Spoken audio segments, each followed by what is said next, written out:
Lesson 44. Lesson 44. Speed and comfort. Speed and comfort. Listen to the tape. Listen to tape. Then answer the question Then below. answer the question below. Which type of transport type of does the transport writer prefer, do you think? Do you think? People traveling long distances frequently have to decide whether they would prefer to go by land, sea, or air. Hardly anyone can positively enjoy sitting in a train for more than a few hours. Train compartments soon get cramped and stuffy. It is almost impossible to take your mind off the journey. Reading is only a partial solution, for the monotonous rhythm of the wheels clicking on the rails soon lulls you to sleep. During the day, sleep comes in snatches. At night, when you really wish to go to sleep, you rarely manage to do so. If you are lucky enough to get a sleeper, you spend half the night staring at the small blue light in the ceiling, or fumbling to find your ticket for inspection.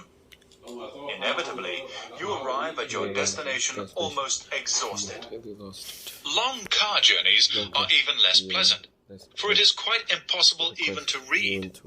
On motorways, you can, at least, travel fairly safely at high speeds.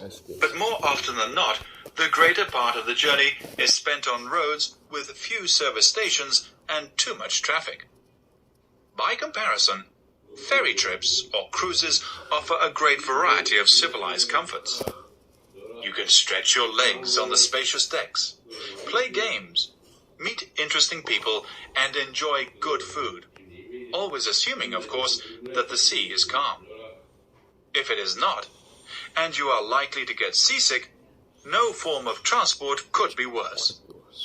Even if you travel in ideal weather, sea journeys take a long time. Relatively few people are prepared to sacrifice holiday time for the pleasure of traveling by sea.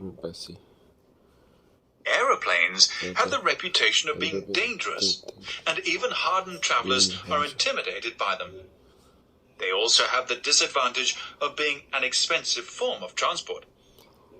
But nothing can match them for speed and comfort. Traveling at a height of 30,000 feet, far above the clouds, and at over 500 miles an hour is an exhilarating experience. You do not have to devise ways of taking your mind off the journey, for an aeroplane gets you to your destination rapidly. For a few hours, you settle back in a deep armchair to enjoy the flight. The real escapist can watch a film and sip champagne on some services. But even when such refinements are not available, there is plenty to keep you occupied. An aeroplane offers you an unusual and breathtaking view of the world. You soar effortlessly over high mountains and deep valleys. You really see the shape of the land. If the landscape is hidden from view, you can enjoy the extraordinary sight of unbroken cloud plains that stretch out for miles before you, while the sun shines brilliantly in a clear sky. The journey is so smooth that there is nothing to prevent you from reading or sleeping.